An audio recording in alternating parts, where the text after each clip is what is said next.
And then I didn't really play much this week, so I think I'll just kind of like jam on what I did because it was like nothing, you know. Like I played very little this week at all, and I'll be like, this is what I played. They're cool. Well, and then we'll get to the meat. We'll get to you, and you'll talk all about your current gen systems. Yeah. And I refuse to call them next gen systems. Well, they're out now. I know, but like, you do remember that like for years after the PS3 and the Xbox 360 came out, everybody was like next gen systems. I'm like, no, this gen systems. Yep. Sorry, people, you're not living in the future. It's already the past. It's gone. It's passed you by. I have a Titan. Speaking of things from the past, have you seen that they're releasing a Space Wolf game? A what? A Space Wolf card-based tactics game. They're having a Spaceballs card tactics game? Space Wolf, as in 40k. Yes, sorry. For a second there, I was really confused because I was like, why on earth? I'd play it. I would play a Spaceballs card game too, particularly if there was a card that read, "We ain't found shit." That would be reason enough to buy a Spaceballs game. But yeah, I did see that they've got a Spaceballs game. I don't know what Games Workshop is smoking. It looked awful. What are they doing? I heard that the studio that did Ride to Hell Redemption got a hold of the 40k license from them? Like, what?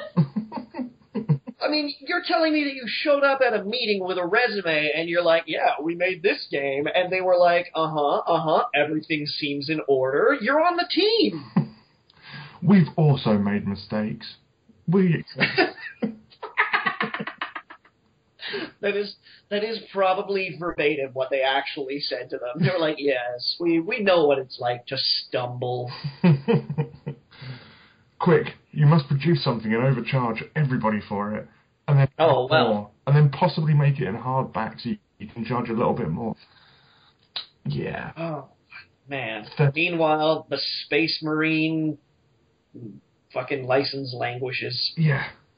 Well, Sega have got the fantasy setting at least. Yeah, that's true. And I want to see more of that. Because that obviously, I think, of the two franchises of 40k and of Warhammer Fantasy, it's obviously the more neglected one. Anyway, shall we crack on? I think it's about time to do that. I assume you're recording, by the way. Yes. Don't worry, I've got that taken care of. I hope. It says it's recording, but technology liars.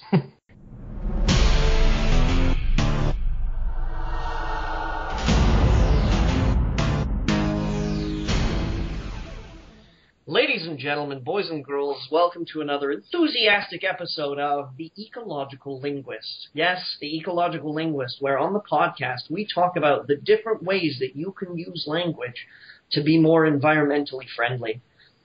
Today's podcast is going to focus on the much neglected realm of ecological linguistics, of letter recycling and reuse. I, your host, Johnny Maloney, will guide you through this world with special help from my guest today, Mr. Yusuf Alshikar, who has a very, very personal story to tell us about the loss of the letter U in the English language. But we're going to be discussing, of course, the dangers of text truncation, of how when you refer to another person in an instant message or a text simply as the letter U, this Y and the O that normally affix to it fall to the side and have been piling up on the internet in language dumps for years now and are becoming almost impossible to handle, when there are plenty of young Italian men who can't find the Y's and the O's to say yo to their friends. So we're going to talk a little about how to get these letters in touch with the people who need them. But Yusuf, tell us a little bit about the wasteful culture that you've seen seize the English language and drop the letter U from places that it rightly belongs. There's plenty to discuss there about many, many faults. I mean, we spoke last week on the E after the R, not before, and the way that builds up some gradual resistance. Obviously, we discussed that at length, and we don't need to go into the details of it again, but the letter U, how, that in Europe we've got used to this idea, and we've built a structure upon it, but in the West, and indeed the Americas, they've obviously had these summit meetings to deal with the environment, but they've not tackled the issue at hand. These last U's. They're scattered around the neighborhood. I remember when neighbors used to have U's just everywhere, but now they've gone. Yeah. And they've lost a tremendous amount of honor, I think, in North American esteem. It's even started to happen over here. People now just miss the U in my name. They call me Joseph. It's just infectious. That's heartbreaking. That's utterly heartbreaking. My name's easy to pronounce. Well, apparently, it may not be until this wasteful culture of letter dropping and lettering, if you will, ceases to be a callous mindset that people fail to combat. What about the winky face? That Emicon. I am deeply concerned. It's a huge concern of mine as well, about the grammar. About grammar being misappropriated from sentences and sent away to winky faces and emote icons, I think the kids are calling them these days. And I just, every time I see a comma without the semicolon, I think that poor middle dot. It's somewhere on the internet looking for a home, and nobody's willing to find one for it. Sorry, I've just got images of just a website that's filled up with letters that just make up a really sad face.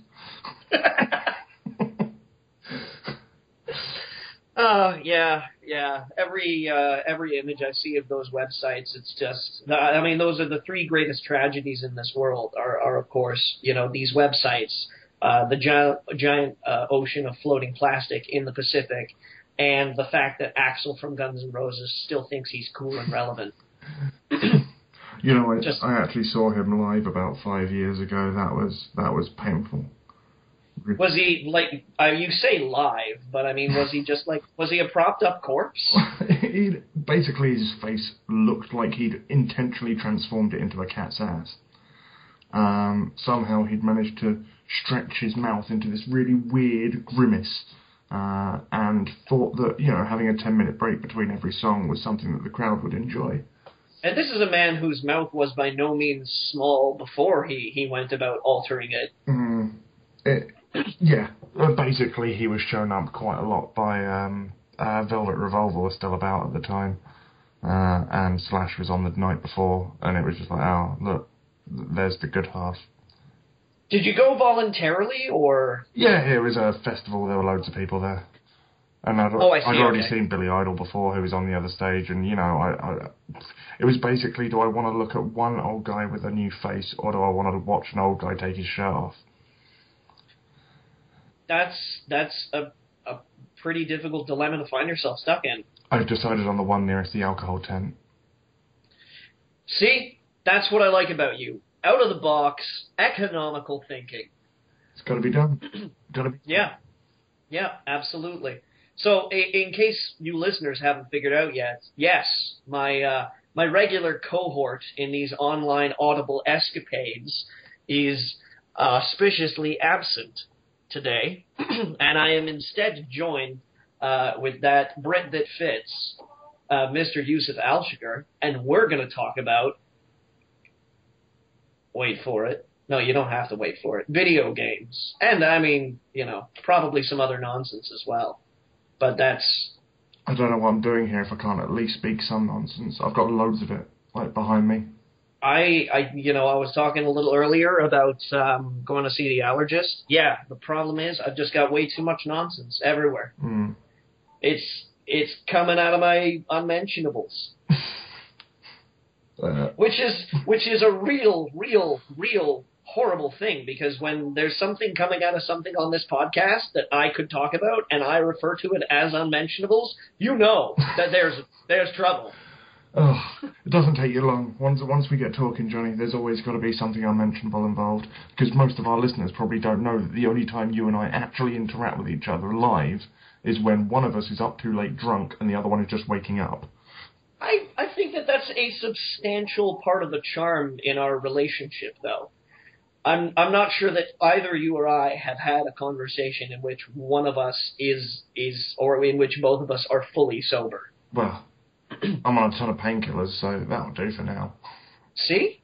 There we go. That works for me as well. Remember, kids, stay in school and don't abuse drugs or alcohol. Drink responsibly and tell the truth to your parents. So, that having been said, video games, right? I've heard about them.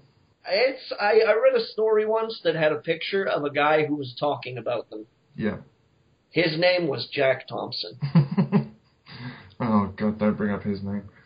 I'm kind of curious if any of the young'uns that might listen to this podcast. I hope not too young'un, because I'm not really sure that it's appropriate for children your age.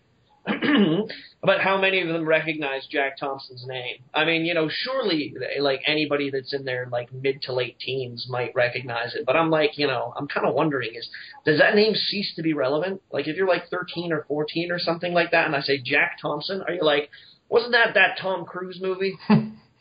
I like to imagine that gaming is a bit like history, done really quickly as an evolving item, and he's from the days of the Inquisition, yet he was completely inept. It is kind of weird how quickly we forget history in gaming, And I'm gonna use this to segue really quickly here into the first story, which is actually the second story, because I see a good segue here. Take it. Well, you see, because one of the big concerns that a lot of people have when Nintendo launched the Wii was they were like, oh my God, this is such a sideways step. Nobody's gonna get this. Nintendo is doomed. They've dug themselves a grave. No one's gonna buy a Wii. And then everybody bought a Wii. Everybody and their mom. Some people bought two, not moms, Wiis. And of course, when again Nintendo announced the Wii U. And everybody was like, oh my God, Nintendo's gone off the rails. They've sideways stepped. Nobody's going to buy the Wii U. Oh, it's so experimental and weird. And I mean, granted, Wii U sales right now are not as amazing as they could be. It's not putting as much money in Nintendo's coffers as it might have at some point in time. But already the naysayers and the soothsayers and the doomsday prophets are coming out of the woodwork, such as ex-THQ president Jason Rubin, saying things like, and this is a quote from Mr. Rubin, where he basically said that Nintendo's become irrelevant as a hardware manufacturer. Yeah. Now, before we get into this, I do want to preface that Rubin points out that Nintendo is still an absolute powerhouse of game development. He says that there's no developer that will ever come close to being, Shigeru Miyamoto. And one of the reasons why he says that they're irrelevant as a hardware manufacturer is that he feels that Nintendo's exclusivity drags it down as a developer. At least that's the implication that I read. Now, of the two of us, Yusuf, you appear to be the only one that's actually played the Wii U. Yeah, I own one. I bought it on launch. Yeah. So what would you have to say to that statement? That, I mean, Nintendo's still a strong game developer, but they might not necessarily be as relevant as other hardware manufacturers like Sony and Microsoft. Well, first off, I'd take the comment away from the context of the Wii U and go, okay, you say they're a bad hardware manufacturer. That 3DS thing, that's doing quite well, isn't it? That's an important point. I mean, I think it's pretty much safe to say at this point in time that nobody has the portable gaming market cornered like Nintendo does. And we're not going to talk about like iOS games or Android games or anything like that, because on the podcast before we've talked about the not necessarily overlapping markets between the two. I think that's a fair distinction to make. But between Sony's attempts at the PSP and the Vita, and I think it's kind of fair to say that Nintendo's pulling pretty far ahead in the portable market. But then again, that is mainly due to their first-party titles. But then you just think, okay, well, they can probably do the same with the Wii U. I like the machine. I really, really thought it was one of my favourite machines at launch until very recently. And I mean, I've played. I don't know whether you've had a look at it, but the new Mario came out. It's freaking phenomenal. I had 4 people come over. We all played it. 3 people, 4-player game. And it was a great laugh. It was a great improvement on the 2D 4-player Mario idea, because suddenly you don't have to get in each other's way, and it's revolutionary again but without doing anything over the top. I mean, it's not like they've reinvented Mario. They've just taken Mario and made it a 4-player game and made it a completely new game. It's very, very clever. And if they keep doing that, they're eventually going to start selling consoles. And if they don't start selling consoles, then they'll just make a Pokemon on console, and then everybody will buy it. Probably. So they're not relevant as a hardware manufacturer. The Wii U's still a good machine.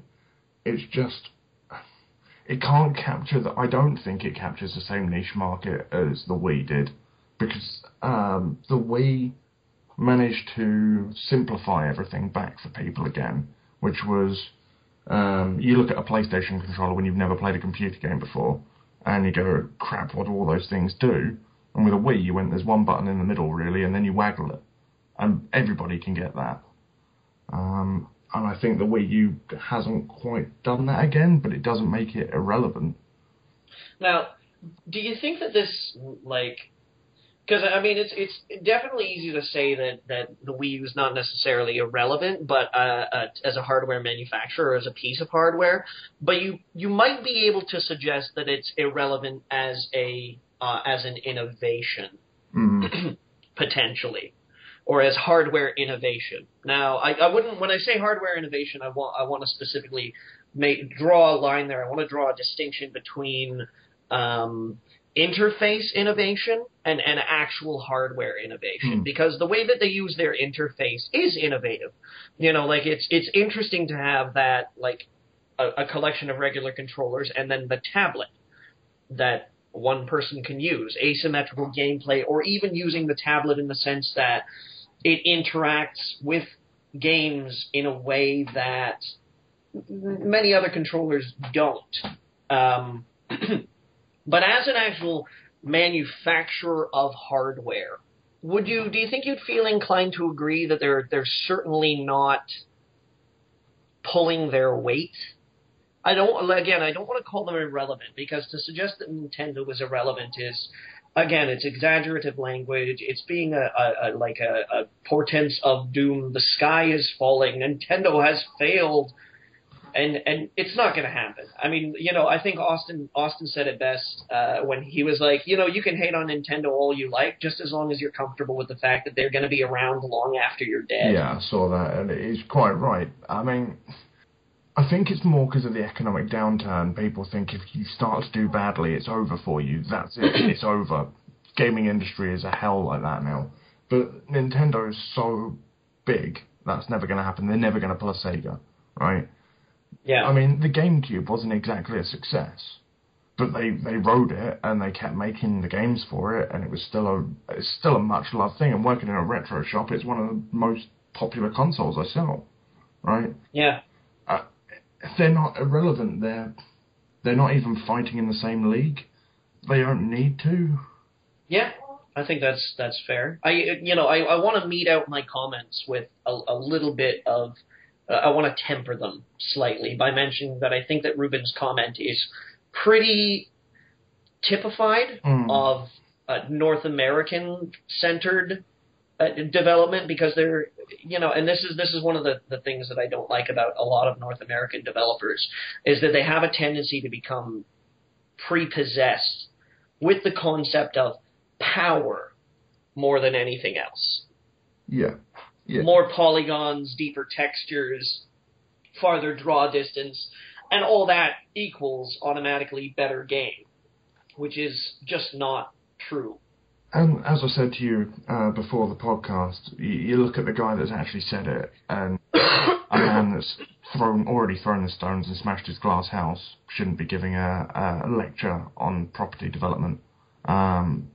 He's not exactly the guy to know the industry inside out, is he? Well, to be fair, Jason Rubin, by the time he got into THQ, somebody had already grabbed the money and ran. They were a mess before he got there. But yeah, I mean, the fact that he comes from Naughty Dog, and again, I'm not hating on Naughty Dog, as like a co-founder of Naughty Dog, basically, I think that indicates that he seems to put a lot of clout in the technological supremacy equaling good games or big power. Like the spectacle is more important than the substance necessarily. Well, because I'm not, I'm not hating on Naughty Dog or anything like that. I'm not. But I think it's pretty clear that if you had to peg them down and say, are they spectacle or substance focused? Ooh. I'd say I'm not saying that they don't have substantial games, Yusuf. Again, I know. I'm bringing up the dichotomy here and just saying that most of their back catalog, from what I'm aware, focuses on spectacle more than it does on substance. Okay, most of their stuff, because the latest one I would definitely have a disagreement with you on. Yeah, I would count that as the exception, absolutely. I trust that we're both talking about The Last of Us. Yes. Yeah, it's certainly a much, much higher focus on substance than spectacle. But you can't deny that spectacle plays a very, very important part in it as well. True, but that's not to be. You don't have to have one or the other, I suppose. Yeah. So, I mean, as far as news stories go, that's a pretty dull one, because it's what we've heard a million times, really, about everybody going, well, Nintendo aren't going to cut it, and everybody goes, I think they will.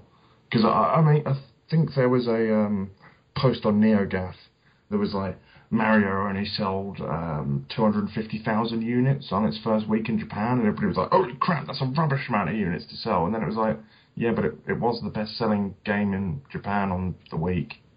Like, It's just the market in Japan is terrible. Like, Lightning Returns did the same thing. It's like it came out and it had rubbish sales, but everything in Japan is selling terribly at the moment. Yeah. So, I mean, Nintendo, they're going to be okay. Yeah, they are. I'm not sure I can say the same of Microsoft and Sony.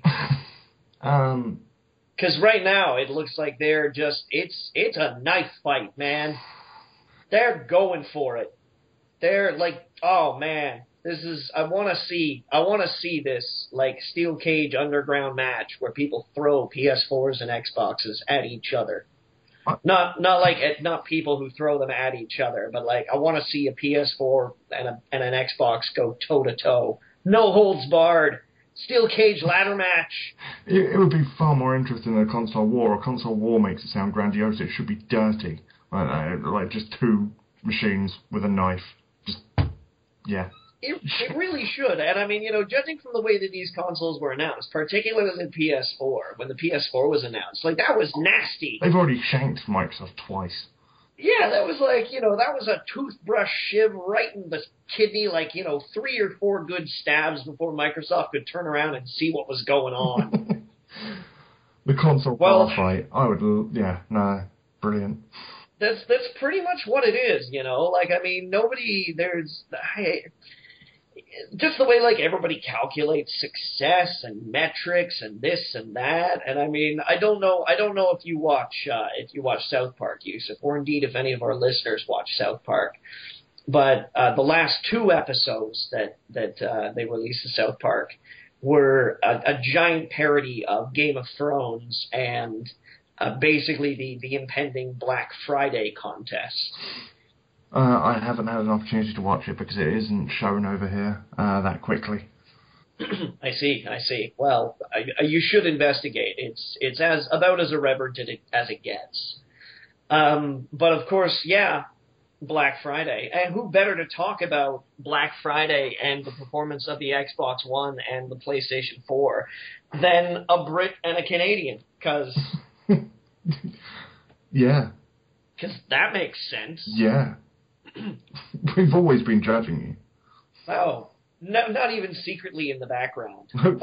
We left the Canadians there just to look at you and every now and again. That's all they're there for, just to tut at you.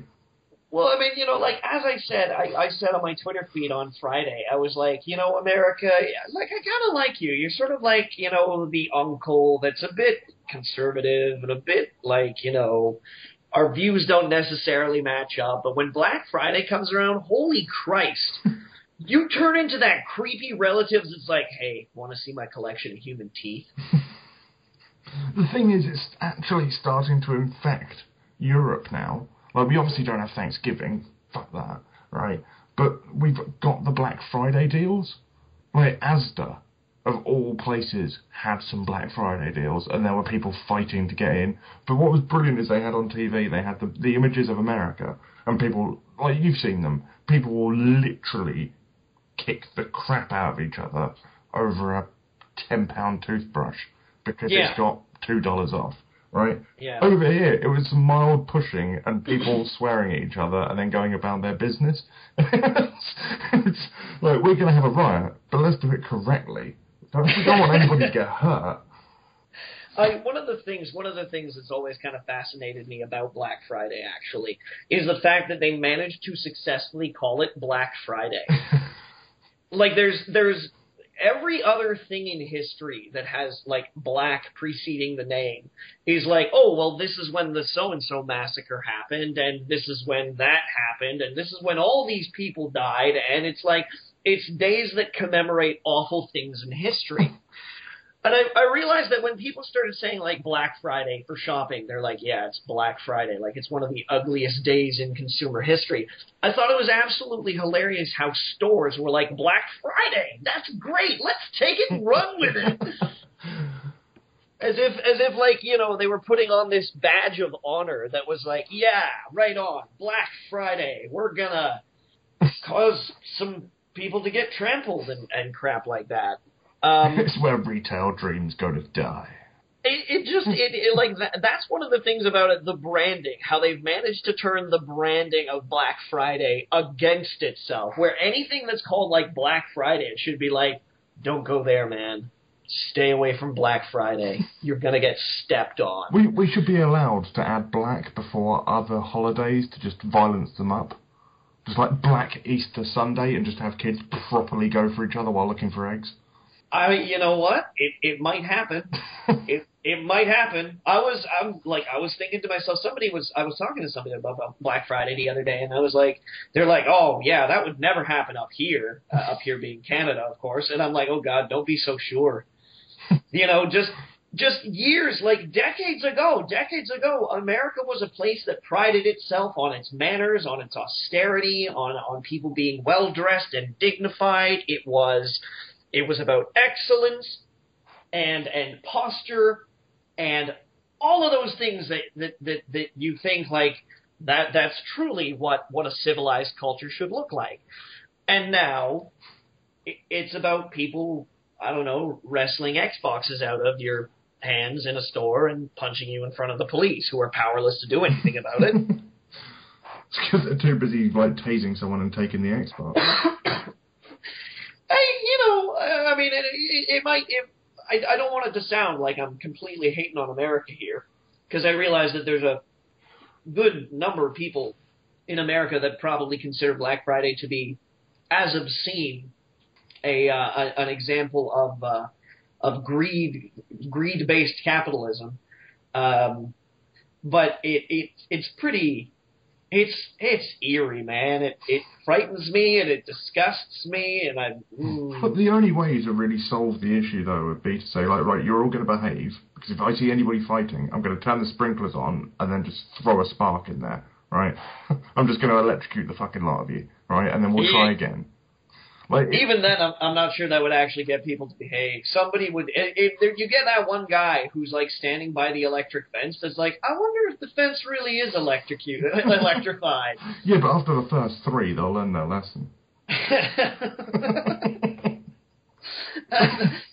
Capitalism by fear, brought to you by the British. Oh, we didn't do that through the colonies or anything. But I mean, the real matter at hand that here is that a lot of people consider Black Friday to be the first indications, particularly I think when you have console releases as near to them as we've seen the Xbox One and the PS4. But when Black Friday comes around, they usually judge that as being the first major sign of where consumer power is going to be going in terms of, again, the overly grandiosely titled console war. And figures are debatable this year, actually, in the first place, I think we should say. PlayStation, Sony, the PlayStation 4, they've said, is doing marvelously. They're really, really happy with it because 250,000 consoles have moved in the UK. They're saying that 2.1 million units have moved worldwide. And I'm fairly certain that those statistics are to consumer. Again, not sales to outlets. But lo and behold, Black Friday comes around, and it seems as though the Xbox One has taken the lead in America for post-Thanksgiving shopping, insofar as that combined, the Xbox One and the 360, which is still selling, apparently accounted for 61% of all consoles sold at Walmart and Target over the Black Friday weekend in America. Now, while those statistics are numbered, they're actually not necessarily accurate, because there are a lot of critics coming out and saying that the firm responsible for this data, InfoScout, actually bases all of its values on whether or not you're willing to volunteer the information to them. So there are questions as to whether or not it's actually accurate information in terms of how much people are actually spending or what they're spending their money on.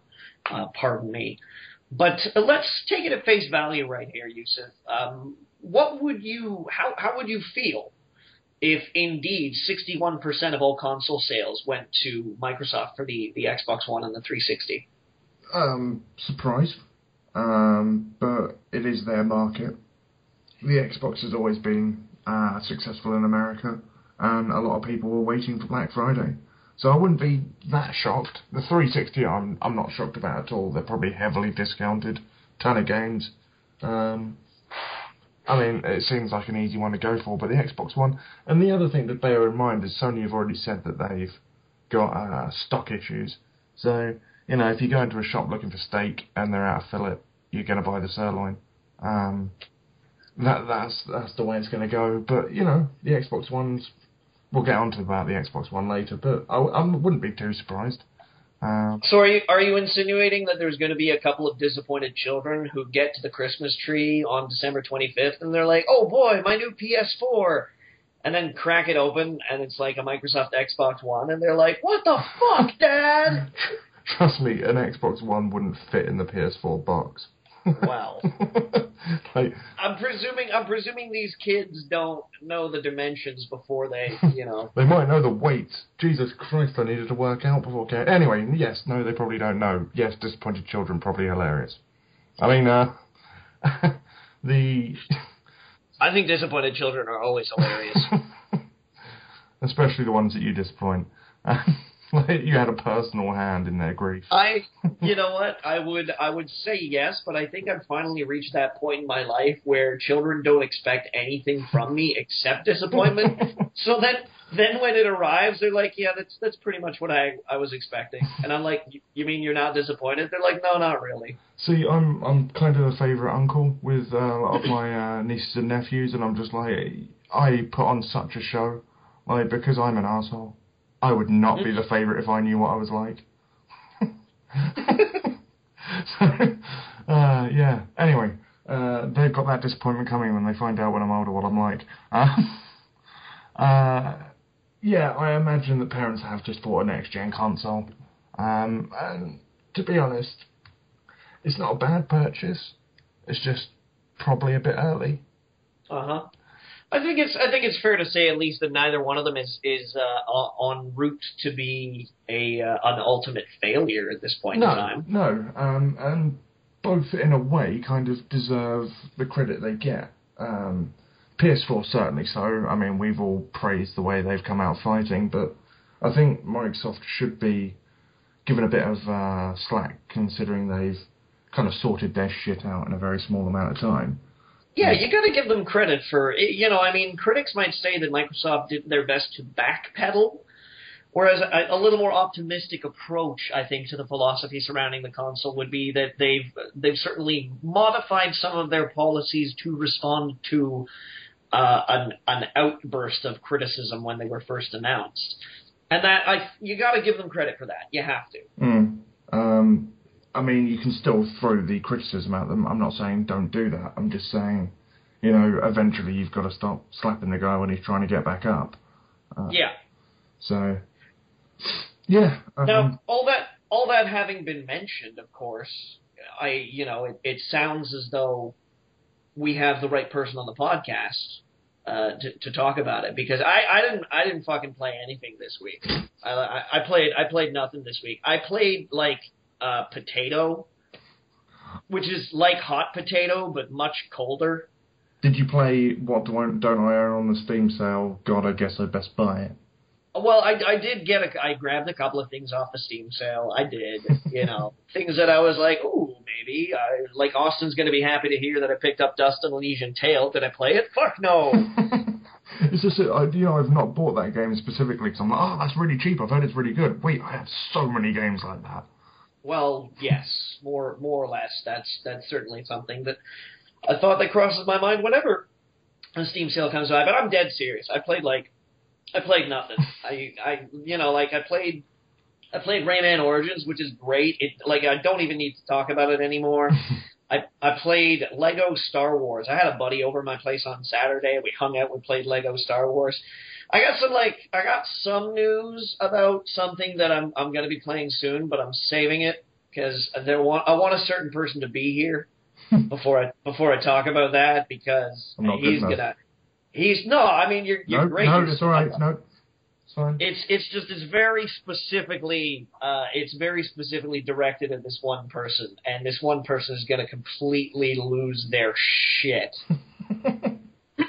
when I talk about this game. But I didn't play it this week. I didn't play it. I made arrangements. I'm going to be vague. I made arrangements, and you can all throw wild conjecture out there about what kind of arrangements I made. I am so hoping that you've got a copy of Fire Emblem on 3DS, and then you're just going to wait till the podcast and just go, yeah, I didn't like it. Watch Austin explode. I'm not saying anything. Okay. But the reason why I say we've got the perfect person here talking about the console wars is that I think of all the writers and contributors on Blistered Thumbs, you're the only one, I think, that has all three. Yep. Current gen systems. Austin's got one. I know Austin has one, but you have the Wii U, you've got the PS4, and you've got the Xbox, don't you? Yeah, I do. The Xbox One. Well, I wait with bated breath for you to bring the noise and the funk. Preferably the noise before the funk, because if you bring the noise before the funk, then I can be like, the noise, and then you get into the funk, and I'm like, ooh, the funk. But if you bring the funk and then the noise, I'm like, wow, this funk got noisy real fast. I am not funking up my reviews. Although that would be the most brilliant random podcast ever. Just bring on a British guy to do a funky review. I think we should call it "Funking Up the Reviews." I think that's the title of this podcast. Also, you've been referring to it as the Xbox One all the way through. You've broken your tradition, Johnny. You know what? I feel kind of sad, but at this point in time, I'm sort of like, you know what? I don't. It kind of deserved, I think, a little bit of ridicule, a little bit of friendly ribbing, because they didn't seem to know what it was when they had announced it. They were like, it's going to be always online. I mean, online once a day. I mean, it doesn't have to be online if you don't want it to be online, but if you want it online, it's going to be great. And used games aren't going to be a problem, but they might be a problem if you're not always online, which you don't have to be, in which case used games might be a problem, and it was like, what are you doing? I don't even know what you're advertising to me anymore. Is this a foot cream? The Xbox foot cream. This has the best DRM on any foot cream I've ever tried. Microtransactions for each toe. Yeah, so it was, I mean, that's where the joke was kind of born from. It was born of this, like, a kind of scrambled attempt to define what they were trying to sell you after they told you they were trying to sell you something. Well, there's a famous Tom Waits song. I would refer to all Tom Waits songs as famous, but this one in particular is called "Step Right Up." I don't know if you've listened to Tom Waits. Are you a Tom Waits fan? I've listened. Well, this one particular Tom Waits song is him basically. It's like he's trying to pull a sale as like a carny guy. Where he's like, step right up, please allow 30 days for delivery, no cheap imitations will be accepted, you can live in it, laugh in it, love in it, swim in it, sleep in it, live in it, love it, removes embarrassing stains from conduit sheets, and it entertains visiting relatives, it turns a sandwich into a banquet, tired of being the life of the party, change your shorts, change your life, change into a 9-year-old Hindu boy, get rid of your wife. And it's just him talking about this product that he never defines, but he tells you, like, all these things that it does. Austin, you're editing this. Johnny just gave you the opportunity to put a funk soundtrack to the back of that. Step right up. Please allow 30 days for delivery. No cheap imitations will be accepted. You can live in it, laugh in it, love in it, swim in it, sleep in it, live in it, love it. Removes embarrassing stains from conduit sheets. And it entertains visiting relatives. It turns a sandwich into a banquet. Tired of being the life of the party? Change your shorts, change your life, change into a 9-year-old Hindu boy, get rid of your wife. But that's what it reminded me of. It reminded me of them being like, you gotta buy this thing. It's the best TV. I mean console. I mean DVR. I mean CD player. I mean a DVD player. I mean online experience. I mean internet browser. I mean. They didn't know what they were doing. So, but now that it's here, it's kind of like it's a thing. And I sort of be like, it's not really the Microsoft Onion baseball keg fest anymore. To be honest, now I want to play Onion baseball. I imagine there's just a lot of tears. So it must be a very moving experience. Absolutely, yeah. It's funny the way you describe the Xbox, because that's the way it still feels in a little way. Well, you would know more than I do. Essentially, it feels like it needed another, 3 months in the oven. It's not a bad machine, it's just not ready. Because you can see elements of all those things that they wanted to do with it, but they've had to kind of tear out these games and programs, and then it's like, oh, I can see where you were going with this, and you're not quite sure what to put there instead. I mean, when I booted up the machine for the first time, I've never come across this before. Apart from anything, it crashed on the first time. It's the only time it's crashed on me, so be fair to it. And it went through the whole update and everything. And then it was like, before the update, it was like, can I get your network? And I was like, yeah, sure. And it was like, can you put it in manually? I'm like, can't you just search for it? And it's like, nah, I can't do that. I was like, okay, let me find that frickin' card, put it in 3 times, and it was like, nah, that doesn't exist. Would you like me to search for it? Ugh. And literally, it came up straight away with the exact thing I'd been typing in. I was like, carry on. Updated it all, And then when I got to the main screen, if you've seen my Twitter feed, you've probably seen the picture. The black boxes of Oblivion. Yeah, I mean, they're now filled and the menus look great, but like you bought a new console and it's like, why did none of the images work? And it's like, would you like to see our video about how to use all your new functions? I'm like, yeah. And it goes, well, the video doesn't work. And I'm like, well, that fills me with confidence. You can't get a video to work. How am I going to trust you to get a UI interface to work? And well, it is based on a Windows 8 kernel, isn't it? Oh, yeah. So it's all about pinning stuff to the left. The thing is, the controller, for a start, is one of the nicest controllers I've used. A couple of people have complained about the triggers and stuff. I've not had an issue with it. It's one of those things where you go, oh, they've kind of done some weird stuff here, and then like 5 hours into it, you're like, this is a freaking lovely controller. And the voice commands work perfectly. The Kinect is a little bit daunting with its 3 red lights that flash on the front, that if I could get it to talk, I would give it Hal's voice. Have you had a chance much to use the Kinect? Because that for me, that's like, I mean, where my curiosity goes immediately. Well, because, I mean, you know, it was the original Kinect. It was such a misused. Like, I'm not shy about calling the original Kinect a disaster. I'm not shy about that at all. I mean, you know, like it was either a disaster or it was the most grandiose dance game peripheral ever made. Actually, it was one of those two things. It was the best use for Fruit Ninja ever. Okay. Nothing has ever looked so funny as me sitting in the front room waving my arms and legs, chopping fruit to look out the window and seeing 2 people looking in, just looking at me like I've gone literally insane. All right, okay. So it's either an unmitigated disaster or it's the most grandiose dance peripheral / citrus martial arts simulator but ever concocted. Yeah. Because I'm not ashamed. I'm not ashamed if Microsoft was just like, it really only succeeded as a dance game peripheral or for Fruit Ninja or something like that. I'm okay with that. But the fact that they bolted another Kinect onto their next system as a necessary component, says to me that they're placing a lot more faith in this than the Kinect actually warranted. Well, first things first, the Kinect is about a quarter of the weight of the box. It's heavy as all hell. The other quarter is the power pack that's outside of the machine. And then the machine is quite heavy itself. Honestly, I live 10 minutes from the game store. It was hard to carry that thing home by myself. Yeah. But anyway, the Kinect, in terms of actual Kinect features, like waving your arms and stuff, haven't used one. There's literally no Kinect game, no Kinect. I think there's a sports game that I've downloaded and then gone, fuck that. I didn't come here to play Kinect Sports again. No.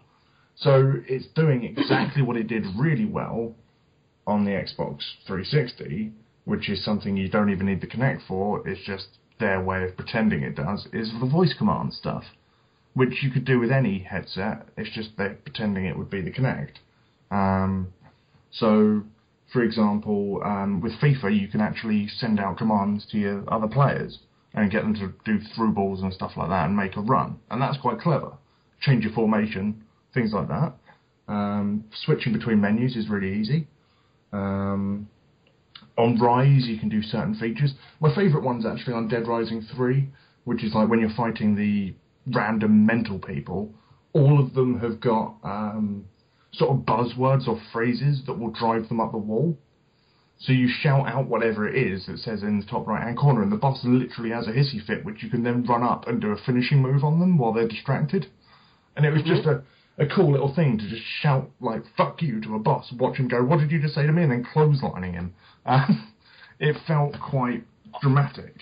Are any of those triggers for those bosses singing a rousing rendition of And I Will Always Love You by Whitney Houston? No, but it might be a secret Easter egg. Because if it is, I might have to get an Xbox One. Yeah, so it's a grandiose voice command simulator at the moment. It's not worth the money in the box. It really surprised me that at launch, they've literally got no flagship title for the Kinect. Well, isn't that just? Don't you think that that's just illustrative of the point that I'm making, where they feel like they still don't really know what to do with it because everything that they've tried with it isn't working, but they feel like they have to stick to it anyways because it was their idea and therefore. Well, I mean, as well as the facial recognition stuff, which it does much, but I mean, it doesn't have any of that crappy setup that the original Kinect had that was like, walk around your room, here's your distances, here's what it doesn't do any of that. It's just like, sit it in front of your TV, right, got it, I can see the floor, go. And it picks up my face every time, and it picks up my other half, and it's absolutely fine. But the thing is, I actually picked up the PlayStation 4 camera as well, which is about a quarter of the size. It does voice commands. It does facial recognition. And how much did it cost? God knows. It was in a bundle with the actual machine. I think it's £55, so what, $60? Whereas the Kinect added how much? Would have added, well, if you assume that the Kinect is the additional cost on top of the PS4, then it's £80. Okay. All right. Just curious. If you were to strip away the Kinect and assume that an Xbox is the same price as a PS4. If we made that assumption. So, you know, the Kinect. Now, I remember you saying earlier. Oh, sorry, continue. No, I was going to say the Kinect voice commands work a bit better than the PS4 ones, but not in any way, shape, or form where I think, oh wow, that's totally made the difference. Earlier on, well, you know, like I want to hear about the consoles first, and then we'll actually talk about the games, if that's okay with you. Yeah, go for it. So, earlier on in our discussion where we were talking about Nintendo, you said that at the time, the Wii U was your favorite console, like, you know, to unbox, to, like, you know, just get up and start moving. Does that mean that since then, another one has eclipsed that title for you? Yeah. The PS4 for me was so fun to put together. I mean, after this... See, I predicted that. That's why I led with it. Really? Like, because I was so clear on what I felt about the Xbox that it could have been that one. Oh, yeah. It was hanging in the air right there. It could have gone either way. Masterfully done, Johnny. It was the fact that I think it's mainly because of we got the Xbox first and then the PS4.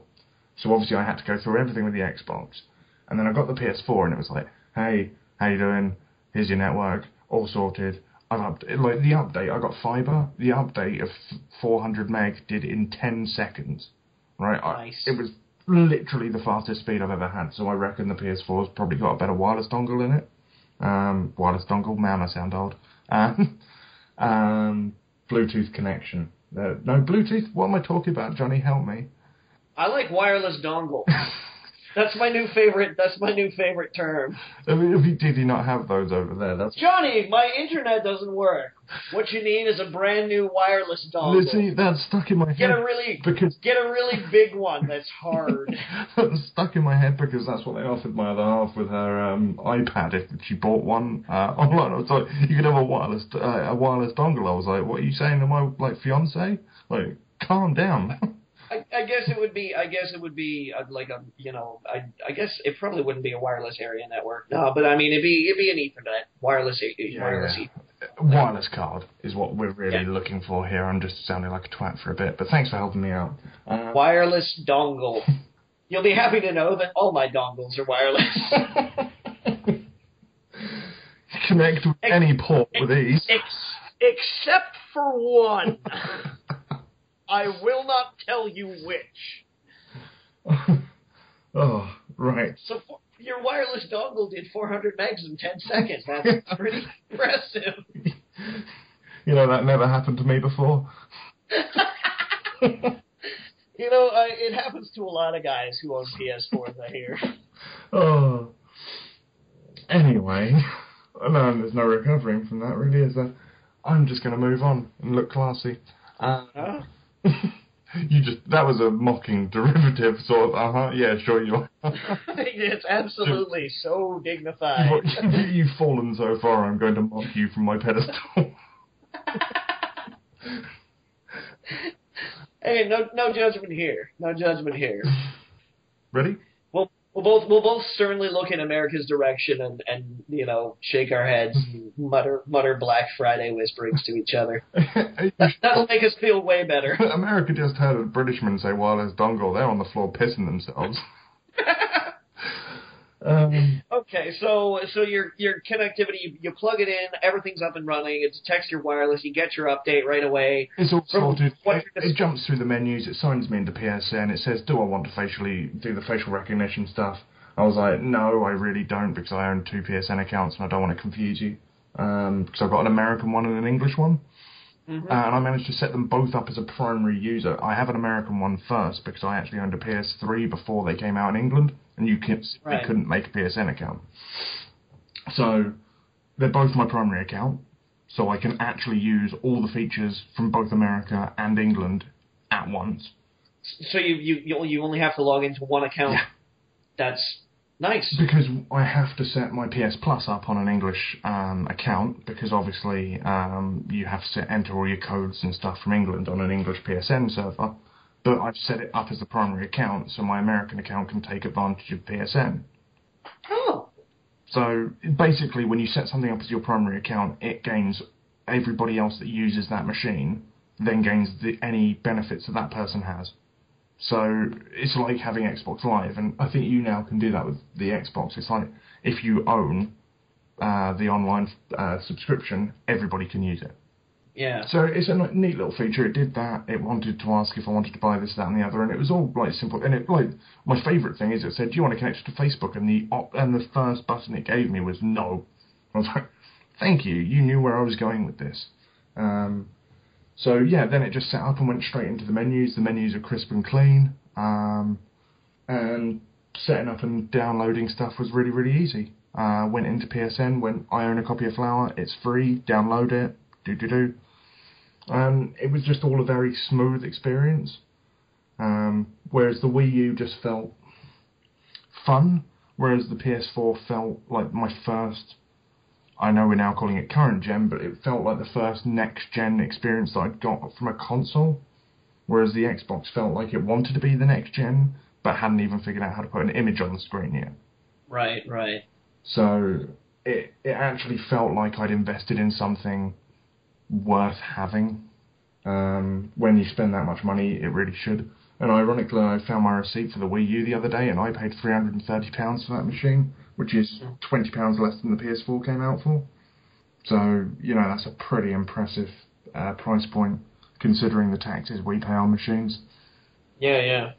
Now, does either machine, I'm kind of wondering about anything that works really well for you or kind of has inconveniences. I know that we joke about the weight of the Xbox One, but it's not like we're picking it up and moving it every time you want to use it or something like that. But I mean, do you find the size of either one cumbersome? Do you like one controller better than the other? Do they make too much noise? What kind of noise yield do they have when these machines are on? Actually, fair play to the Xbox on this one. And apart from when it's installing, which actually takes quite some time from a disc, but both of them can start play once about 10% of the game is installed.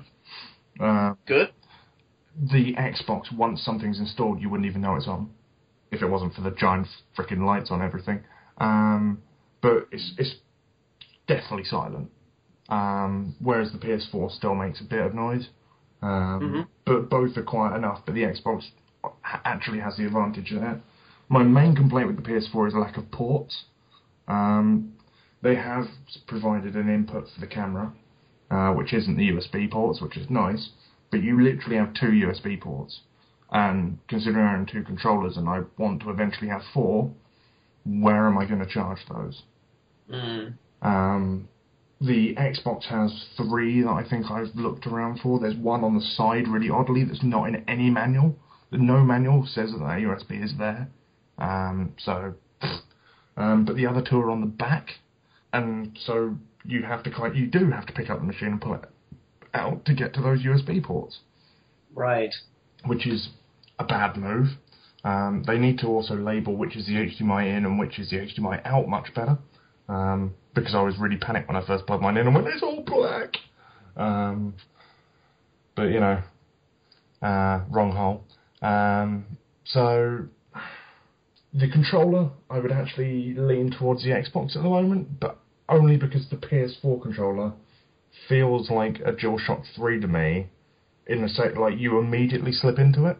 Mm-hmm. It is actually a more comfortable controller, but it feels very familiar, whereas the Xbox has tried something a bit different.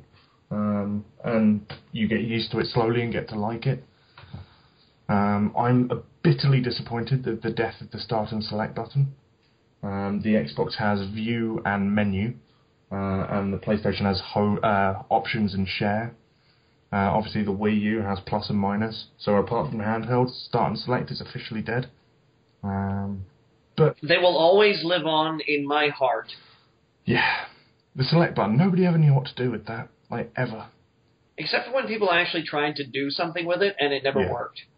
Like games that were like, to jump, press the select button. And it's like, no. Why? Why would you do that to me? How would you like a menu button that could have been on the pause menu, but we felt we should give select something to do? Exactly, yeah. So, out of both machines, they both got their quirks and so forth, but the menus, both machines store all of your games that you've played on a screen, right? The PS4 kind of does it on a crossbar. But the thing is, even if you don't own them digitally, they stay there. So, like, it feels like both machines really want to encourage you to download them. Right. Because it's like, with the Xbox, you can just shout, go to so-and-so. Oh, my Xbox just turned on, it must have heard me. Well, maybe it wants me to, like, change this Skype call on the Xbox, and to use the Xbox? So I can watch Star Trek at the same time. Yeah, you could do that. But or American football. Yeah, I could do that too, and play or team both at the same time. Or you could play both you could watch both at the same time while playing Rise, Son of Rome. We'll get on to that. But yeah, everything seems to be like focused towards digital, because if it was, you'd be able to slip between games instantly, especially with the Xbox, where you just say go to, and it straight off flies onto it. The Xbox currently actually has the feature that the PS4 touted that it doesn't have at the moment, which is the save state. So, like, you turn your machine off and you turn it back on, and it's immediately where it was. However, when it first came out, it was having issues because it would think you've signed out. So you get into the game, it's like, oh, it saved my state. And then it's like, oh, I've got to send you back to the menu because you're a different user. And you're like, what? So you actually achieved what you were able to do and then sabotaged yourself. Odd. But they've got that sorted out now. I believe so. It worked last time I tried.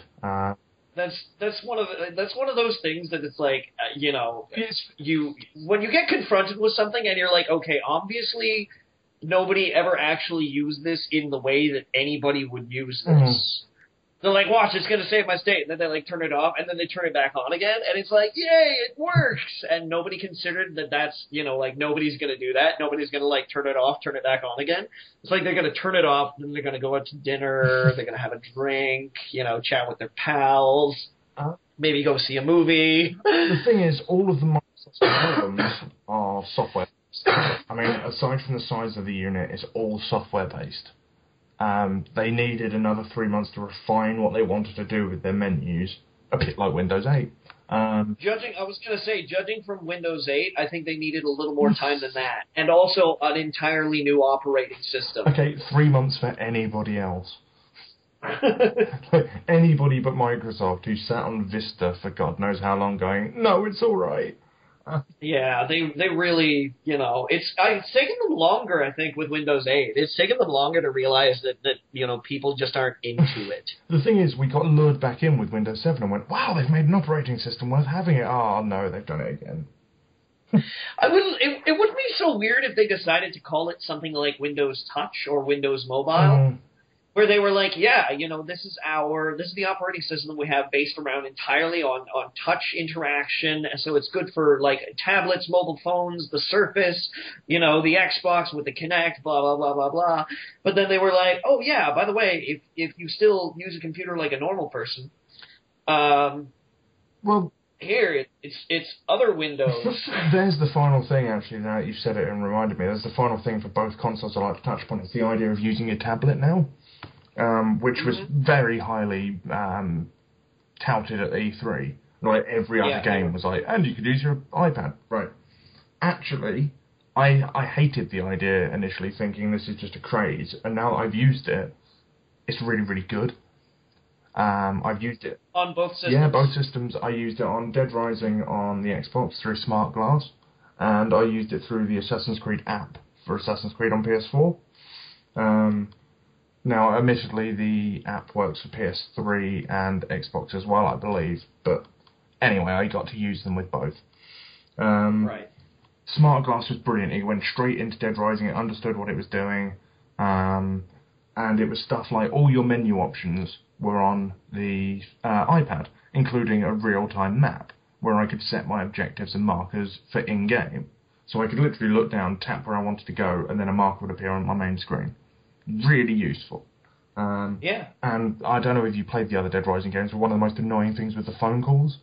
Right, now it will come up on the iPad, and you just click on the answer button, and then it will come out of the iPad as well. Huh. And it's like, okay, so I can set all my mission objectives and all my inventory and stuff in here. So you kind of don't have to interact with the menus if you can find yourself the time. I mean, it's not always possible when you're surrounded by zombies. You haven't always got time to look at another screen and go, I wonder whether I want the baseball bat today. But, yeah, it worked. And with Assassin's Creed, it's a very similar thing. Not quite as refined, but it's like, here's your maps. Here's your treasure map. Like, one of my favourite things was I got to this island, it was like, did you know you've got a treasure map for this place? Would you like me to show you it? And I went, yep. And it went, okay, here's your coordinates. And I was like, oh, cool. You can use the fleet thing that they've introduced, which is rubbish, really. It's like the assassins you could send out in the previous games, but now boats. And a really lame JRPG sort of battle system, which... Yeah. It's just not that fun, but at least I don't have to go into the boat to do it every time, and it saves a hell of a lot of time. Yep. So I like both features. I mean, actually, the thing is, my other half sometimes feels left out. She likes Assassin's Creed, and she likes to watch it, but sometimes she feels like she needs something to do. She literally took the app and had fun pointing out where all the things were for me. So I was running through the city, and she was just like, oh, there's an animus fragment if you just took the streets to your left and mark it up for me. So she had some involvement in the game, even though it was single player. Yeah. I mean, not everybody's going to be okay with taking that role, but she enjoyed doing it. And yeah, so I quite like the features, and obviously there's some other games that are going to use it in a lot more interesting ways. And in a way, it uses it a lot better than the Wii U's use touchscreen. So, there's that.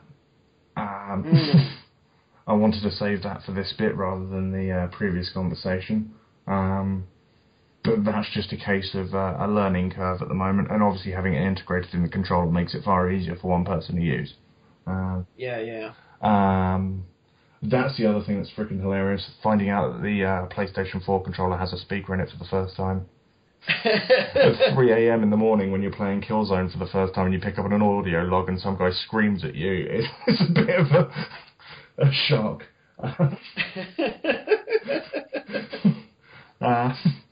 So yeah, I think that's everything to do with the actual console, so probably move on to the games. Yeah. Now, do you just want to, fucking, Well, is there any free ball it here? Is there any particularly interested in? I can't really say that there is. I'm always a little bit I always meet my expectations of the first out of the gate games with I kind of brace myself for them, because while it is nice to see all the new ideas and the new actualization and the new franchises that they're trying to make and things like that, there's always this moment afterwards, about 6 to 8 months afterwards, where you look back and you go, oh. Well, the joke is, all the games that are the best on current our new generation of consoles, or current generation, is all the games that are really good on there can be bought on PS3 and Xbox 360. That's the other thing as well with this release. Assassin's Creed 4, Battlefield 4. All of them are better on next-gen consoles, but not £350 better. Yeah. You know, like Assassin's Creed, like the difference between the PS3 and the PS4 version is like night and day. The frame rate is smooth, the lighting's phenomenal, the physics are much, much better. I wouldn't know anything about that. Wouldn't you? Well, you know. Yeah, maybe. Oh, wait, yeah, you're making your PC thing. Right. I'm sorry, I gotta say something like that at least once an episode. That's alright. Or else. Yeah. But, yeah, basically I gave Assassin's Creed on the PS3 a 7, I think. It's a good game, but I'd probably bump it to an 8 for the current gen. Because, you know, it just runs better and is a more crisp experience. Because you're not constantly being brought out of the immersion by jerky frame rates and stuff. That's one of the things that I think a lot of the people that are underestimating next gen consoles aren't yet prepared for. How much, particularly when you get to Twitch gaming, because I'm assuming you're going to talk maybe a little bit about Battlefield 4, if it worked for you. How much of an increased frame rate can actually contribute to your enjoyment of the game, like having a smoother experience? Well, yeah, I mean, I've been playing, you helped me build this PC, like when you got a smooth frame rate on an FPS, there's nothing like it. Anyway, so yeah, Assassin's Creed, really cool. I said it was good the first time, there's just problems with the plot for me, and some of the set pieces aren't as fun. What? Problems with an Assassin's Creed plot? More to do with the character, just isn't that interesting.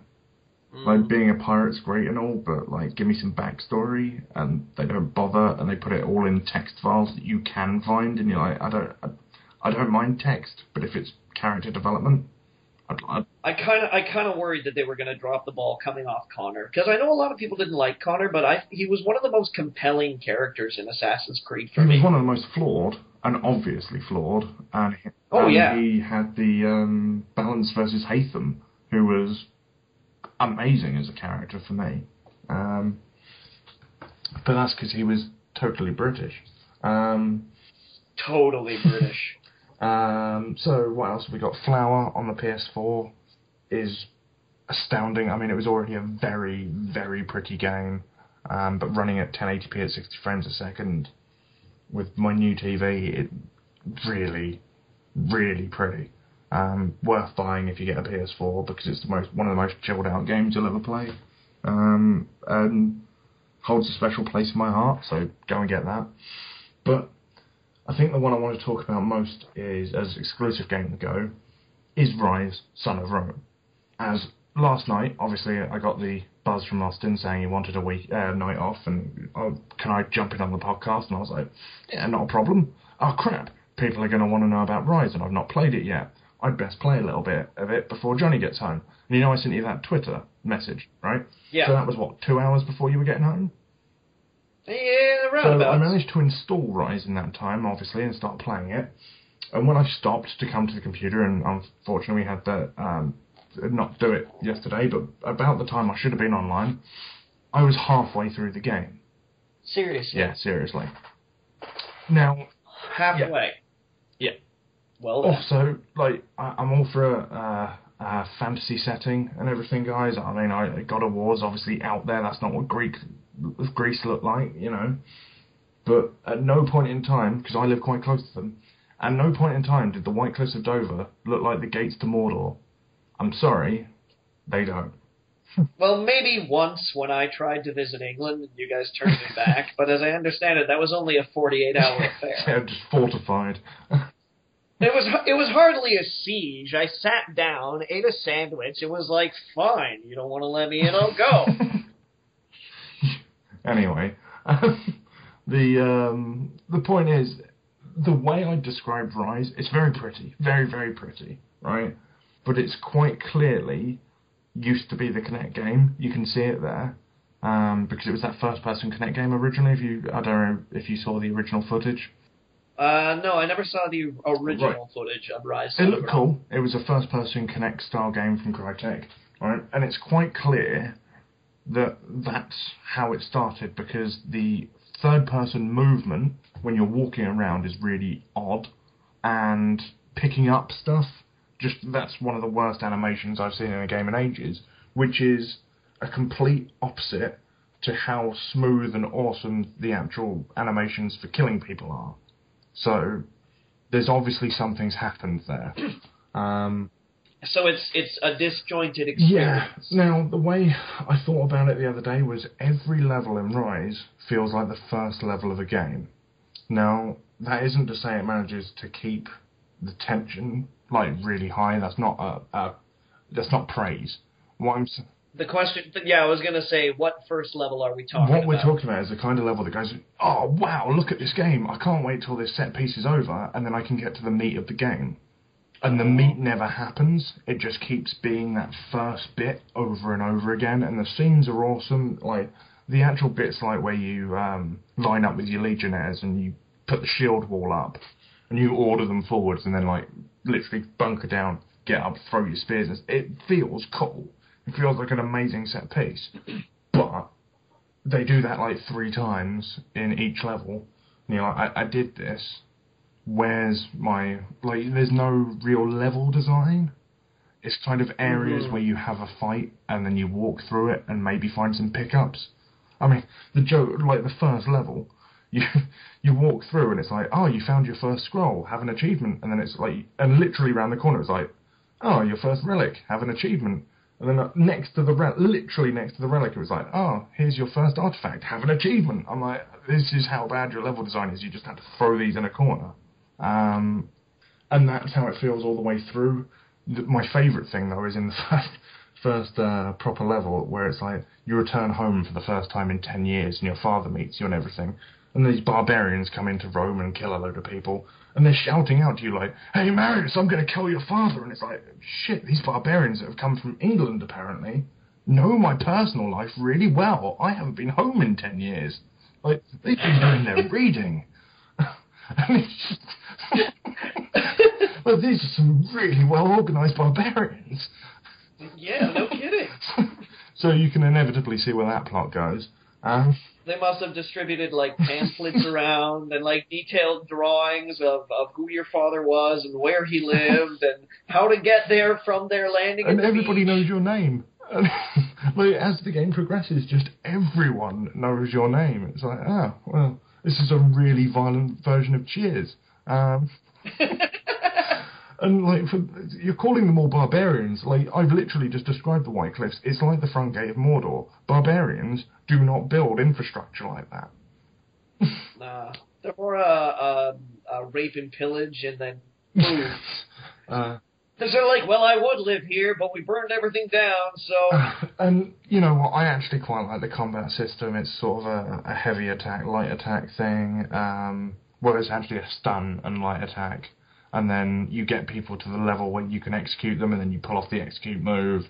But what's quite interesting is you can switch at any time between the execute moves giving you health, damage bonus, a focus bonus, which is slow down time, or an XP bonus. So you can sort of manage what bonus you're getting at any time out of these fights. And it's an interesting combat system if there was more to the game. And that's... It sounds kind of reminiscent of what I said about Remember Me's combat system, where it's like, your moves do things, and this is cool, and there's got to be something to it, but there isn't. Yeah, that's how I felt about Remember Me too. I felt like the level designers and combat designers had really let the art designers down. Yeah. So, and that's another thing in Rise, is that every guy with a shield, like for a game that looks so pretty, every guy with the shield is the exact same model. So this guy that's half bald with a big beard gets killed a lot. Poor guy. I felt sorry for him after like the 50th time of chopping his arm off. Particularly because they give him the shield. They're like, look, you're really bad at this, man. You get killed every time. Take this shield. He's like, now I'll be okay. No. I mean, the voice acting's good. The script writing is atrocious. It's a throwaway title, but if you wanted to show somebody how pretty your next-gen machine looked, you're going to have to spend that, like, 60 quid, because that's how much they are. Like, it's the game to show off how pretty your machine can be. And it's the first game that I played where I go, Infamous and Final Fantasy 15, I can see those running on a console now. Like, it's that middle ground between those amazing titles. Yeah. Every game at the moment seems to have this. What is in every game is lighting. That's the thing they've kind of concentrated on launch, and it's less obvious to the untrained eye, but it's all about lighting. Oh yeah, ambient occlusion, shadows, shadow sourcing. So, and that kind of works. Need for Speed Rivals, though, they've kind of done that, and they forgot to do their anti-aliasing. So it's a bit buggy. The frame rate's a bit odd, but Need for Speed Rivals is far more exciting than Forza, which is the other pretty game on Xbox, which is great. It's a driving sim, but it lacks any excitement. It's a bit like, I sometimes find that with Gran Turismo. You're just like, and when do I do something where I go, yay? You kind of have to be into driving, I sort of feel, to really enjoy Gran Turismo games. See, that's why I think I enjoyed Forza Horizon that a lot of people didn't, because they kind of made it that open world street racing thing, and I kind of had more fun with that. But yeah, if you like your driving games, it's great, and you've got all the Top Gear guys introducing stuff, and you can race against the Stig and Drivatars. Have you raced any compelling Drivatars? I managed to pip Angry Joe at the post. I raced against Angry Joe, and you know what? I thought, wait, obviously it's trying to learn off my A. What if I was just the most aggressive dick ever? Could I upload the trollingest of drivers? I guess that's conceivable. It would make the whole experience more fun for me. To know I could be offline and fucking with people would be pretty. It'd be kind of amusing to be able to watch recordings of your Drivatar against other people, and then being like, look at me, I'm a total asshole. That's the other thing the Kinect does as well. The clips it records aren't exactly of the highest quality at the moment. I think they need to sort that out. But it will randomly decide that it's going to record something for you. Otherwise, you can shout, Xbox, record that. And you have to do it as if it's something to be proud of. Right. But it will just randomly decide to record some stuff, and in FIFA it's like, your goalkeeper saved the ball, have a recording of that. And you're like, I don't really want it. He does that a lot. I did. Yeah, I had nothing to do with that. But it is quite fun that you can actually just shout out, record that. But, with PlayStation, you can just press a share button and save yourself a whole lot of hassle. Yeah. Right, opening my mouth is hard. What else have we got? Dead Rising 3. I like it more than the other Dead Rising games. I wasn't a huge fan of them. Let's clarify here, because there are a lot of people that are pretty disappointed about the possibility of Dead Rising 3. What was it about the first two that you didn't like? I mean, just give us the Coles Notes version. We don't need to talk about, that one part with that guy in that Wild West restaurant? I think the Psychos felt badly programmed. Like, you never felt like you were actually in a boss fight. You just felt like you had to jip the fight to win every time. Like, if you didn't turn up with those two machine guns, you're pretty much fucked. And then just make him walk into the wall, and then you win. I didn't mind the quirky plot. I play Resident Evil games. Do you agree with me? Do you agree with me that Resident Evil games have always been like that, and people are only just noticing? No, I like the first few, and you liking the recent one is a hate crime to the world, Johnny. Like, I used to be arrested and then beaten. I'm not gonna defend it. I'm not gonna be like, it's a great game. I don't understand why anybody doesn't like it. The thing I don't understand is why people can defend the old Resident Evil games, but then be like, this is awful. It's ridiculous. I'm like, so are the other ones. I think it's, especially with 4 was very self-aware of how quirky it was. Whereas 5 and 6 just don't understand. Like the films, they don't know how crap they are. And the thing is, if you're aware of how bad you are or how bad your writing is, it's actually more fun.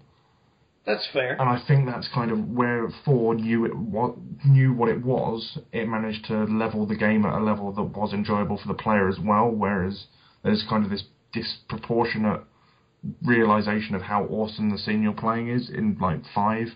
And you're like, no, this is just racist. All right, okay. That's the defense that nobody has yet mounted before, Yusuf. My respect for you remains strong. Yeah, the sixth one is terrible. I nearly picked up on PC just to play it with you, just so I could just say, is it rubbish yet? I would love for somebody to actually. Austin was talking about running the next Let's Play, the next BT podcast Let's Play of Resident Evil 6 with me, because he wants to lay bare. He wants to draw out the diagrams why this is awful. And I'm ready for it. I'm like, I see it all, but I don't see it as being different from any of the other Resident Evil games. Actually have a different BT person that hates Resident Evil 6 play each campaign with you. That would be kind of funny. Yeah. That would be funny. I'm open to the idea. Right. Come at me, bros! But yeah, Dead Rising 3. I like the fact that obviously random joining stuff together is now done through blueprints, and they just go, here's the items, do you want them? Yes, cool. Make that item. Now whenever you go back to your base, you can have that again. So you're not going back to the weapon shop because you want the battle axe so you can beat that boss. It's all at home. I made a Punisher wagon. Why would I not be happy about that? I don't know. I just felt it was more refined. Boss fights felt achievable, even when I randomly ran into them. The stuff you needed to win was just lying around the area of the boss fight. Is it as drastic a tonal change as all of the trailer stuff suggested? No. I think they were like, yeah, we want to be Call of Duty. I think somebody said that on the Dead Rising 3 team. They're like, yeah, we want to be Call of Duty. No. The plot is actually better acted and better written than the others. I'm not saying it's good by any means. Like, the voice acting at times is really quite good, but the scripting is quite poor. But it's not trying to be anything but fun. I mean, I made a teddy bear with a machine gun strapped to its arms with, it's got one of those detectors so it would say something when you walk past. I have a Rambo bear that shoots people, which, how could you put that in Call of Duty? Oh, in fact, if you put that in Call of Duty, I'd probably play it. And you do make the most ridiculous. I made claws that fire lightning, so I look like the Emperor walking around a zombie group. Do you yell unlimited power? Only if the Xbox understood what I was talking about. Oh, Xbox. You missed a chance. Actually, that's a really cool feature, is that if you stay quiet, say, for example, you sneak up on a load of zombies and make sure there's a fall between you, you can then shout out and all the zombies will turn around and sort of run towards the noise and fall into the hole. Oh. So that is quite a cool feature. I don't know, I kind of had fun with it. As long as you understand that there's thousands of zombies and you just need to run them over. Yeah. It's kind of fun running shit over. So, what else? I don't think I've played anything else on the Xbox apart from FIFA that came in the box, and FIFA's FIFA. If you either bought FIFA or you didn't, I'm not going to change your mind. It is different from the current the 360 version, because I had somebody come round that plays it a lot and went, "Is this different?" And he went, "Yes, it is. That's all I've got for you." Killer Instinct.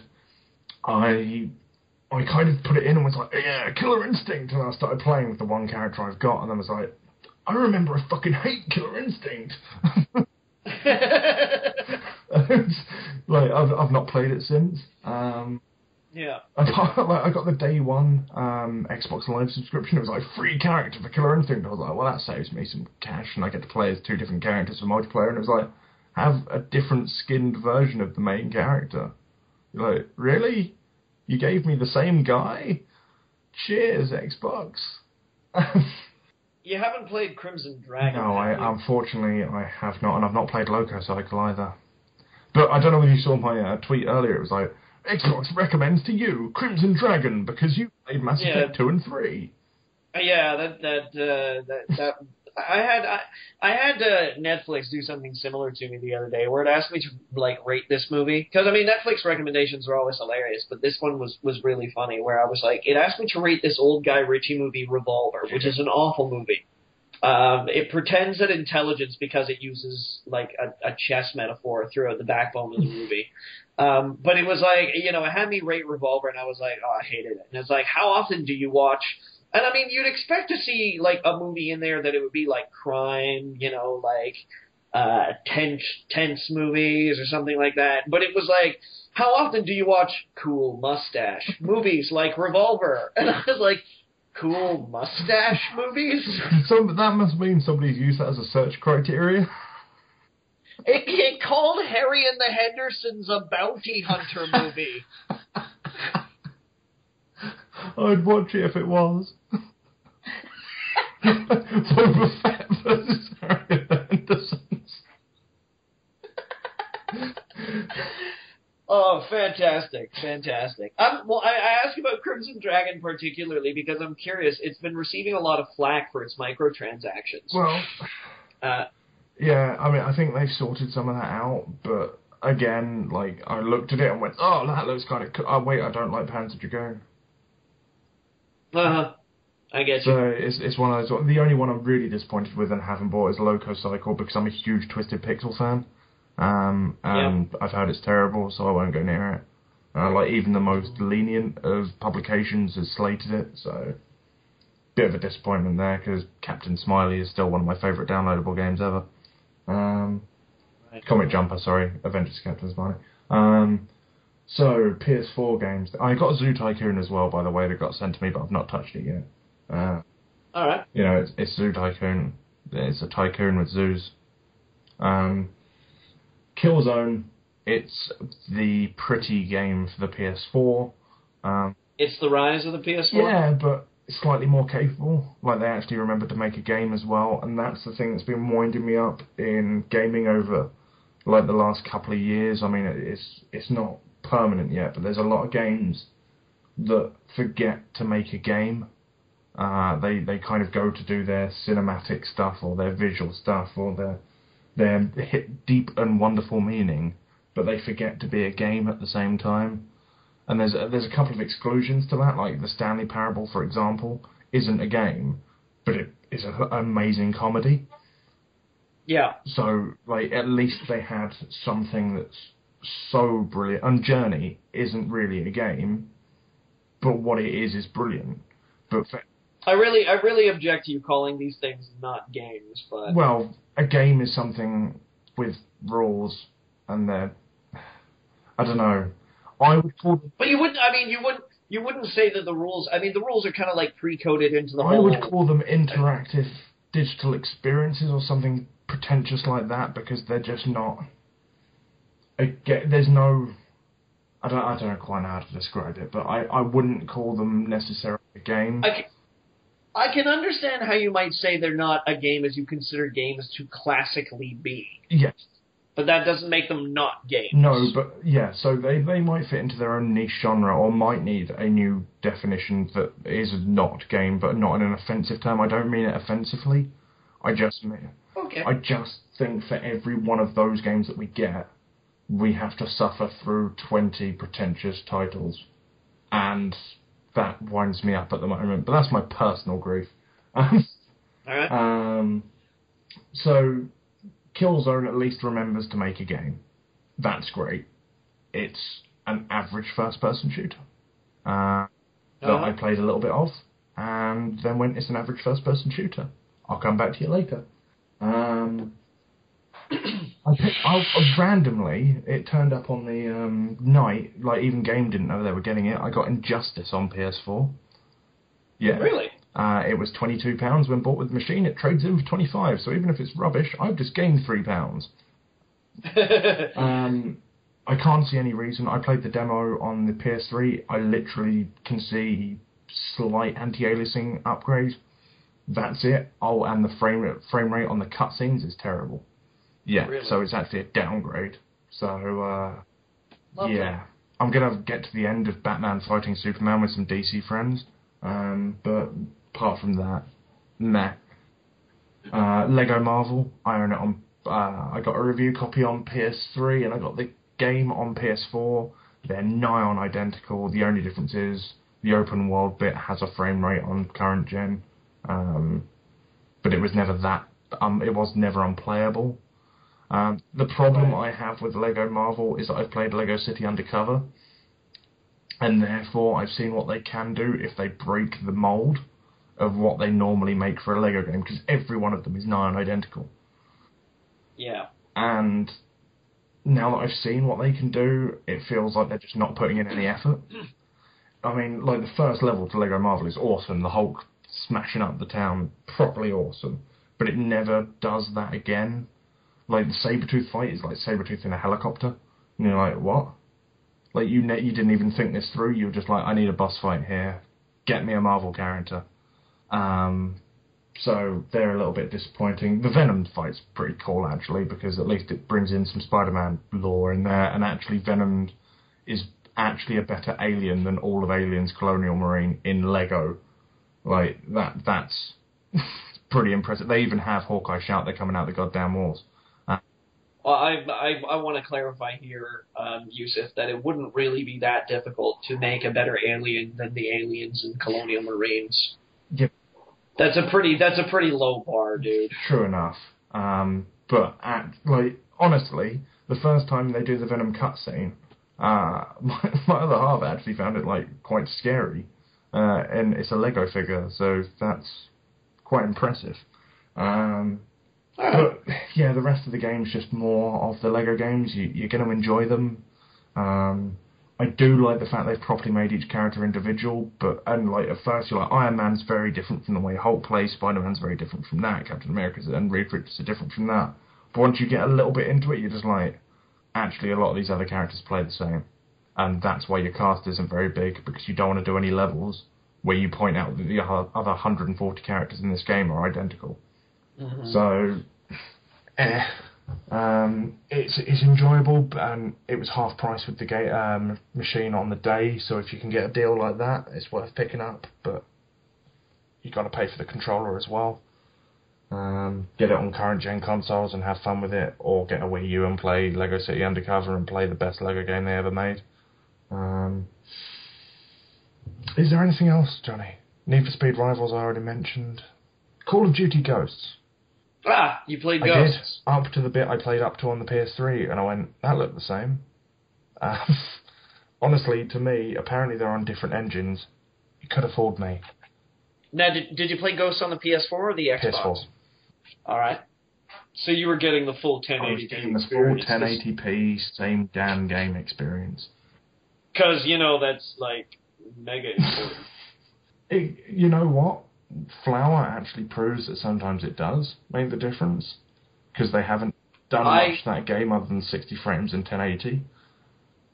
But if your game isn't that detailed, and I don't mean that they don't put a lot of effort into the making of the levels on COD, I just mean when your Flower sculpts each individual blade of grass, like when they blow in the wind, it's pretty impressive. But with COD, I'm not, like, I kind of want to settle this once and for all when I get all over this whole, like, 1080p, 720p, etc.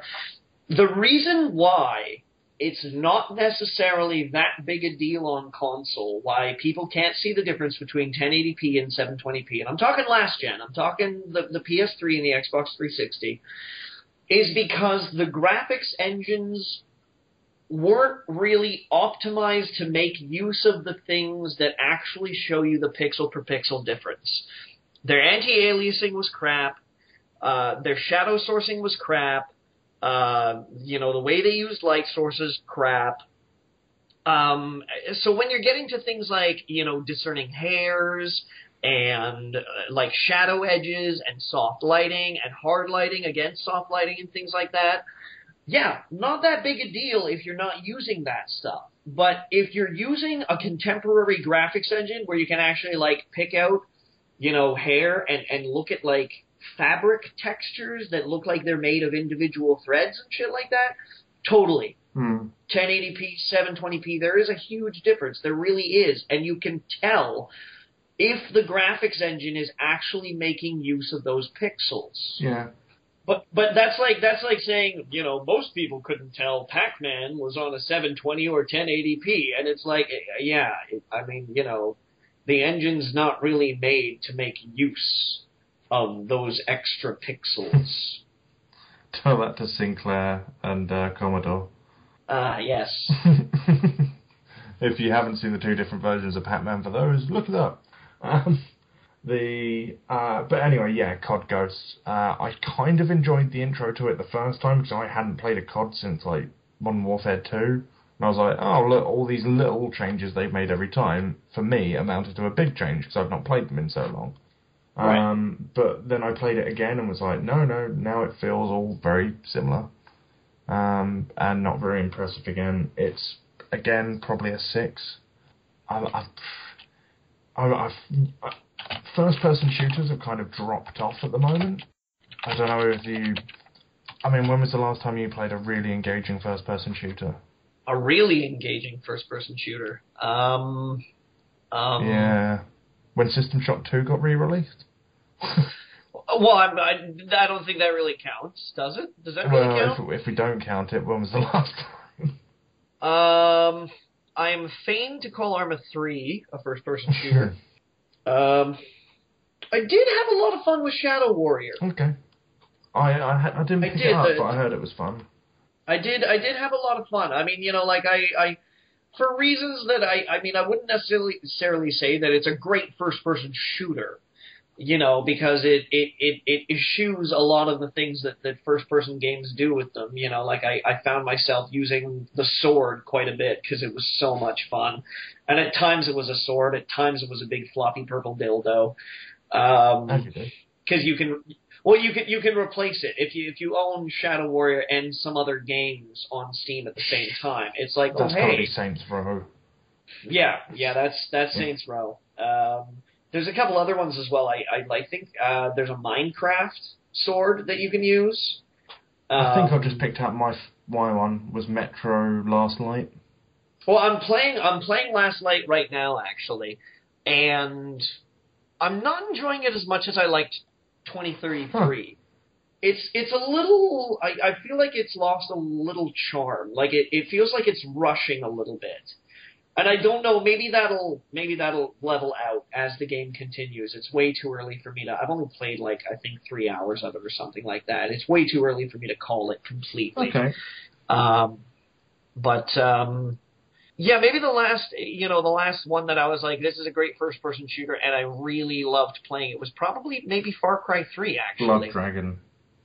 Well, I mean, Blood Dragon for different reasons than actual Far Cry 3, but I liked Far Cry 3's guns. I loved its navigation mechanics. I liked its RPG mechanics. I liked a lot about Far Cry 3. That's the last one that grabs me, that I'm like, ooh, that was great. And that's the thing about FPS at the moment, is I really feel like this last generation gone revolutionised the FPS and then killed it in the same run.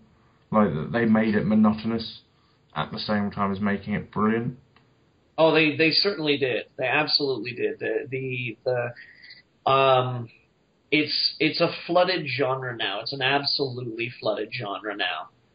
And it becomes difficult to discern games that are actually trying to do something new or good from games that are just trying to do something that's a kind of a proven formula.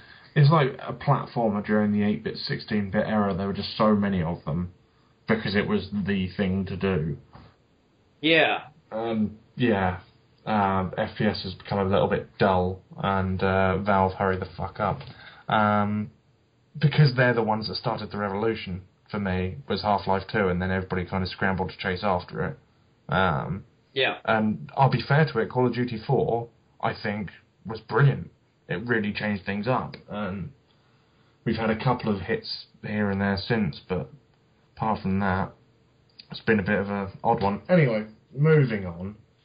I think that is all of my games I've been playing. Escape Plan, which was a PS Vita downloadable title. I loved it as a Vita title, but it came out on PS4. I wouldn't say rush out and buy it on PS4. It's not a next-gen game.